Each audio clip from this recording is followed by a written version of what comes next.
Programme میں ایک دفعہ پھر خوش آمدید کہتے ہیں ناظرین آپ کو. صدر آصف علی زرداری صاحب کی تقریر کے اوپر ہی سیٹھی صاحب سے ہم ڈسکشن کریں. سیٹھی صاحب، زرداری صاحب یہ بھی فرماتے ہیں کہ مجھے تاریخ میں لکھوا کے جانا ہے کہ جتنے بھی فیصلے میں نے لیے وہ ٹھیک تھے. 2.5 سالوں میں جتنے فیصلے زرداری صاحب نے لیے ہیں وہ تمام ٹھیک ہیں. انہوں نے کہتے ہیں آج آپ ایک سروے کروا لیں اور پاکستان کی عوام کو 70 سے 80% کہے گی کہ جتنے بھی فیصلے کیے ہیں وہ غلط کیے ہیں.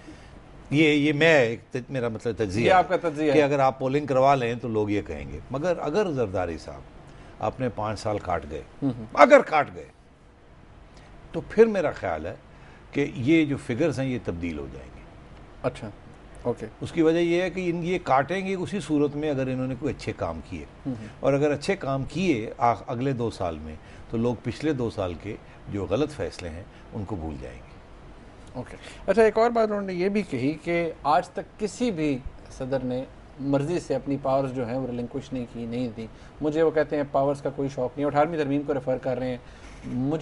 میرے ساتھ عوام کی طاقت موجود نہیں تو پھر پریزیڈنٹ کیوں بنے؟ مطلب اس وقت بھی یہ ڈیبیٹ چلی تھی نا کہ اگر آپ کو پاورز نہیں چاہیے تو آپ پریزیڈنٹ کیوں بنے؟ تو آپ اندرا گاندھی کی طرح کیا نام ہے سونیا گاندھی کی طرح آپ بھی باہر بیٹھتے. تو اگر آپ اور یہ پہلی بات. دوسری بات یہ ہے کہ پاورز تو آپ نہیں دینا چاہتے تھے نا. وہ تو ایک پورا اتنا پریشر پڑا ہے آپ کے اوپر کہ آپ پاورز دیں مجبور ہو کے دیے نا. تو یہ مت کہیں کہ جی میں نے خوشی سے دے دیے. ہاں، اگر آپ نہ دینا چاہتے اور ڈگ ان یور ہیلز کر لیتے اور کہتے نہیں دیتا کیا کر لو گے، تو شاید پھر آج کے صورتحال فرق ہوتی، شاید باہر بھی ایک مہم کھڑی ہوتی. مگر کیونکہ یہ 18th امینڈمنٹ پاس ہوا ہے تو اس سے وہ جو اپوزیشن کا جو فورس تھی نا وہ کم ہو گئی. لیکن تھیڑی صاحب ایک بات یہ بھی تو ہے کہ زرداری صاحب نے پاورز بے شک دے دی، اگر وہ اس کے چلے جانے، ان پاورز کے چلے جانے زرداری صاحب کو کوئی فرق نہیں پڑتا، کیونکہ ابھی بھی پارٹی ہیڈ بھی وہ ہیں، جتنے فیصلے وہ ہوتے ہیں امپورٹنٹ حکومت کے وہ زرداری صاحب ہی کرتے ہیں. آپ صحیح کہتے ہیں. میں پہلے بھی یہی کہتا تھا کہ پریزیڈنسی کے پاورز اپنی جگہ، مگر زرداری صاحب کے پاورز جو ہیں وہ پریزیڈنسی سے نہیں آتے. پریزیڈنسی میں ہونا صرف ان کے لیے ایک وجہ ہے جس کی وجہ سے وہ پریزیڈنسی میں بیٹھے ہوئے. اگر وہ پریزیڈنسی میں نہ بیٹھے ہوتے تو بڑے پرابلمز ہوتے ان کے لیے. اور وہ پاورز نہیں ہیں، وہ ہے امیونٹی فرام کرمنل کیسز. وہ جو کیسز جو کھل نہیں رہے ہیں وہ اسی لیے نہیں کھل رہے ہیں کیونکہ یہ کہتے ہیں کہ مجھے پریزیڈنشل امیونٹی ہے. تو ان کو پاورز کی ضرورت نہیں ہے، اس پریزیڈنسی کے کور کی ضرورت ہے اپنے آپ کو محفوظ رکھنے کے لیے. تو یہ اصلی بات یہ ہے. اسی لیے جب پریشر آیا تو پاورز دے دیے. ان کا اپنا پرائم منسٹر ہے. اپنا پرائم منسٹر نہ ہوتا تو میں دیکھتا ہوں زرداری صاحب پاورز کیسے دیتے. نہیں دیتے. تو اب تو اپنی پارٹی ہے، اپنا پاور ہے. مگر پاور کی بھی تو یہ بات ہوتی ہے نا، ایک دن ہوتا ہے دوسرے دن نہیں ہوتا. جب ہوتا ہے تو ایسے لگتا ہے ساری عمر کے لیے ہوگا. آپ نے دیکھا نواز شریف صاحب جب آئے تو ایسے لگتا تھا کہ جیسے امیر المومنین بننے جا رہے ہیں. انہوں نے کوشش بھی کر لی، ایک دن تھے دوسرے دن نہیں تھے. مشرف صاحب 2006 میں ایسے لگتا تھا کہ یہ 10 سال اور رہیں گے، اور 2007 فارغ، 2008 میں فارغ ہو گئے. تو ایسے ہی ہوتا ہے، یہ قدرت ہے. اور آج زرداری صاحب بیٹھے ہوئے ہیں، ان کو لگتا ہے ایسے ہے کہ ان کا جو چشمہ ہے وہ ان کی پارٹی ہے. بالکل. مگر کل کو پارٹی کے باوجود بھی یہ پاور بھی کھو سکتے ہیں. تو اس کا کچھ نہیں کہا جا سکتا. اچھا، جہاں تک کولیشن پارٹنرز کی بات ہے، یا اب وہ یہ بات کہتے ہیں کہ نہیں میں نے نواز شریف صاحب آبویسلی سینٹر میں تو نہیں ہے، پنجاب کے اندر ہیں، کہتے ہیں میں نواز شریف صاحب ایم کیو ایم جو ہے ان کو ساتھ لے کر چلنا ہے. اور یہ بھی کہتے ہیں کہ مجھے معلوم ہے کہ ایم کیو ایم کے ساتھ آپ کے دل نہیں ملے، جو کہ میں ملانے کی کوشش کر رہا ہوں. دیکھیے میں سمجھتا ہوں کہ اس میں بھی کچھ سچ ہے. مجھے یہ پتا ہے کہ پیپلز پارٹی سندھ میں بڑے ہارڈ لائنرز ہیں، جو کہ ان کا ریکارڈ ہے، جو کہ وہ ایم کیو ایم کے ساتھ کبھی بھی بیٹھ نہیں سکے. اور جب بھی یہ لڑائی جھگڑے ہوتے ہیں تو آپ نے دیکھا ہوگا کہ گورنر سندھ کا ایک رول ہوتا ہے اور ایک زرداری صاحب کا رول ہوتا ہے. باقی سارے ہارڈ لائنرز ہوتے ہیں دونوں طرف. گورنر سندھ بہت اہم رول ادا کرتے ہیں بریجز بلڈ کرنے میں، ریکنسیلیشن میں، اور اپنے جو ہارڈ لائنرز ہیں ایم کیو ایم کے ان کو ٹھنڈا کرنے میں. اسی طریقے کے ساتھ آپ دیکھیے جب بھی یہ لڑائی جھگڑے ہوتے ہیں اور زرداری صاحب جب کراچی جاتے ہیں تو مرم پٹی کرتے ہیں، کنسیشنز دیتے ہیں. تو لڑائی جھگڑے کرنے کے لیے اور لوگ ہوتے ہیں، کنسیشنز دینے کے لیے زرداری صاحب ہوتے ہیں. یہ کوئی دل کی بات نہیں ہے کہ دل نرم ہے، مجبوری. یہ انہیں معلوم ہے کہ جس دن ایم کیو ایم ادھر ادھر ہو گیا تو ان کی جو کولیشن ہے وہ ایسے ایسے ہو سکتی ہے. پھر اس کے بعد اے این پی رہ جائے گا نا، اور مولانا رہ جائیں گے. اور مولانا کے بارے میں کم ہی بات کی جائے تو اچھا ہے. مولانا اپنے بارے میں خود ہی بات کر سکتے ہیں وہ کدھر ہوتے ہیں کہاں نہیں ہوتے. مگر اگر ANP ادھر ادھر ہو گیا نا اس کے ساتھ بہت سے کانسیکوینسز ہو سکتے ہیں. زرداری صاحب یہ بھی کہتے ہیں کہ میں اپنے ساتھ جو کی ہوئی تمام زیادتیاں ہیں میں ان کو نہیں بھولا, میں صرف صبر کر رہا ہوں.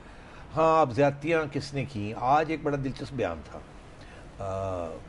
بیان یہ تھا کہ لاہور ہائی کورٹ کے چیف جسٹس رانا مقبول DIG جو ایک زمانے میں رہے اور سندھ کے IG تھے جب زرداری صاحب کو گرفتار کیا گیا, آپ کو یاد ہے جب وہ ان کی زبان کا مسئلہ بنا تھا کہ زبان کاٹ دی اور یہ ہوا, اس وقت رانا مقبول تھے. تو یہ کہہ رہے ہیں کہ رانا مقبول از این ایبسکانڈر فرام سندھ, وہاں ان کے اوپر کیس ہے اور وہ یہاں لاہور آ کے رائیونڈ کی پروٹیکشن میں بیٹھے ہوئے ہیں.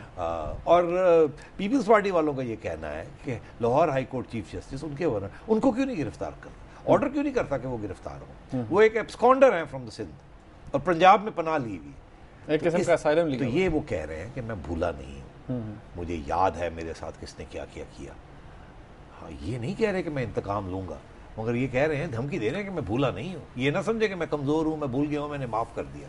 یہ سیاست کر رہے ہیں, اس میں انتقام کی بات نہیں ہو رہی, اس میں اور کوئی بات نہیں ہے, صرف یہی ہے کہ میں سیاست کر رہا ہوں, یہ میری مجبوری بھی ہے اور میری شاید خواہش بھی ہے اس وقت. ریڈی صاحب, جو کچھ زرداری صاحب نے کہا مورل ہم نے امپورٹنٹ باتیں ساری ڈسکس کر لی. اب اس کے بعد ہم کالز بھی لیتے ہیں, SMS بھی پڑھتے ہیں. ایک آخری سوال, کتنی امپورٹنس ہے زرداری صاحب کے اس خطاب کی آفٹر ہیونگ اسپینٹ لائک 2.5 سال کی حکومت ہو چکی ہے؟ یہ بہت اہم خطاب تھا.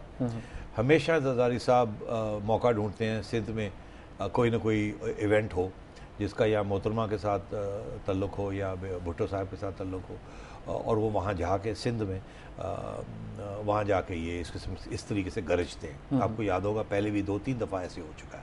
اور یہ ہمیشہ جب انڈر پریشر آتے ہیں نا, آج کل بھی انڈر پریشر ہے نا, آج بھی وہ پٹیشنز چل شروع ہو گئی ہیں نا کہ دو ادھر وہ دوسری پٹیشنز چل رہی ہیں, یہاں یہ چل رہی ہیں, گھیراؤ ہو رہا ہے. اور انہوں نے آج حوالہ بھی دیا اس قسم کا کہ میرے دشمن جو ہیں وہ چاہتے ہیں مجھے گرا دیں گے مگر ہم ڈٹے ہوئے. تو اس قسم کی جب بات ہوتی ہے تو وہ ہمیشہ سندھ جاتے ہیں. وہ اس لیے بیکاز وہاں وہ ان کی اوریجنل کنسٹیٹیونسی وہ ہے, اسی کو وہ سندھ کارڈ ہے اور وہیں جا کے وہ گرجتے ہیں. وہ کراچی میں نہیں گرجتے, وہ اسلام آباد میں نہیں گرجتے, وہ سندھ میں جا کے سندھی ٹوپی پہن کے ایک طرف گرجتے ہیں, دوسری طرف پاکستان کھپے کہتے ہیں. دونوں چیزیں ساتھ ساتھ چلتی ہیں. اچھا شریف صاحب, ایک SMS بھی آ رہے ہیں ہمیں ساتھ ساتھ. اب لوگ اپیرنٹلی زرداری صاحب کی اسپیچ کے بعد ایک SMS ہمیں آیا ہے, ان صاحب نے اپنا نام نہیں لکھا, انہوں نے کہا زرداری صاحب کے جو دوست ہیں وہ ایک وقت میں کہتے ہیں کہ بے نظیر بھٹو صاحبہ کے مقبرے کا ہم ٹرائل نہیں ہونے دیں گے, لیکن زرداری صاحب آج بھی اپنی محترمہ اپنی شہید بیوی کے نام پر سیاست کر رہے ہیں. جی ہاں, صحیح کہہ رہے ہیں آپ. محترمہ نے اپنے والد کی شہادت پر سیاست کی اور زرداری صاحب محترمہ کی شہادت پر سیاست کر رہے ہیں. یہ صحیح, اس میں کوئی شک نہیں ہے. غالباً نواز شریف صاحب نے بھی ایک زمانے میں ضیاء الحق کی اس وقت شہادت کہتے تھے, اس کے اوپر سیاست کی تھی, مگر اب وہ نہیں کر رہے. وہ کہہ رہے تھے میں مشن کو آگے بڑھاؤں گا. 1996 میں میرے خیال میں انہوں نے یہ بات کہی تھی. شبیر حسین صاحب تھی ہمارے ساتھ, ان سے بات کرتے ہیں. السلام علیکم. جی وعلیکم السلام. جی جناب, سوال کیجیے. سوال میرا ملتان سے ہوں, میں نجمن سیٹھی صاحب سے بات کرنا چاہتا ہوں. جی حکم. سیٹھی صاحب بیٹھے ہیں, سن رہے ہیں. جی سر, وہ بات یہ ہے کہ ابھی انہوں نے تقریر میں کیا نا ابھی کہ دستی اور جج صاحب جیت گئے ہیں. میں ایک شرط لگا کے کہتا ہوں آپ سے کہ ملتان میں سے یہ یوسف رضا گیلانی صاحب اگر جیت جائے نا تو میں اپنا نام بدل لوں گا. کیا نام رکھیں گے؟ جو بھی آج سیٹھی صاحب کہیں گے. چلے ٹھیک ہے, یاد رہے گا. یا زرداری صاحب کا نام بدل دیں گے یا آپ کا نام بدل دیں گے. وہ کہتے ہیں کہ وہ پاپولیرٹی اتنی کم ہوگی ہے گیلانی صاحب کی. اچھا سیٹھی صاحب, ایک اور SMS ہمیں آیا ہے, انہوں نے کہا جی کہ یہ خیر انکم سپورٹ فنڈ کے حوالے سے کہ کیا آپ اسے سپورٹ کرتے ہیں؟ زرداری صاحب نے آج تقریر کے اندر اس کا کوئی ذکر نہیں کیا. کس کا؟ بے نظیر انکم سپورٹ فنڈ کا. جی ہاں, آپ کو شاید بات پسند آئے یا نہ آئے, میں ان میں سے ہوں جو کہ 2 بڑے کنٹروورشل پروگرامز ہیں, ایک پنجاب گورنمنٹ کا اور ایک زرداری صاحب کا, جس کو میں سپورٹ کرتا ہوں. یہ بے نظیر انکم سپورٹ پروگرام کو میں سپورٹ کرتا ہوں اور سستی روٹی والے پروگرام کو میں سپورٹ کرتا ہوں. میری یہ ویو ہے کہ یہ جو بے نظیر انکم سپورٹ پروگرام ہے یہ غالباً سارے MNAs اور MPAs جتنے بھی ہیں سب کو کوٹا ملا ہوا ہے ایک جیسا, اور وہ فیصلہ کرتے ہیں کہ کہاں یہ تو یہ نون پیپلز پارٹی NP سب کے حصے سب کو مل گئے اور وہ آگے سے آگے یہی چیکس دیتے ہیں اور پھر ان کی اسکروٹنی ہوتی ہے کہ یہ صحیح دیا گیا یہ غلط دیا. تو میں سمجھتا ہوں وہاں کرپشن کا چانسز جو ہے وہ کم ہے. یہاں تک سستی روٹی کا مسئلہ ہے. شہباز شریف صاحب کہتے ہیں کہ اگر 100 روپے میں سے 50 روپے بھی چوری ہو رہے ہیں تو ڈزنٹ میٹر, کچھ تو غریبوں کو مل رہا ہے, اور میں کوشش کروں گا کہ یہ 100 کے 25 رہ جائیں. تو ہمیں سپورٹ کرنا چاہیے. اگر غریبوں کو کچھ مل رہا ہے تو سپورٹ کریں اس کو, یہ نہ کہیں کہ جی اس میں تو بہت کم مل رہا ہے اور کچھ کریں. ارے شکر کریں کہ یہ کر رہے ہیں وہ. سیٹھی صاحب اب یہاں ایک بریک لیتے ہیں. ایک کوشچن بڑا امپورٹنٹ ہے جو ہے میں آپ کو بتا دیتا ہوں, بریک کے بعد سیٹھی صاحب سے اس کا جواب لیں گے. وہ سوال یہ ہے جی کہ کیا زرداری صاحب اس وقت آرمی کو انڈر اسٹیمیٹ کر رہے ہیں اور کیا does he consider himself stronger than Z A Bhutto? اس کا جواب لیں گے ہم سیٹھی صاحب سے ایک بریک کے بعد. ہمارے ساتھ رہیے.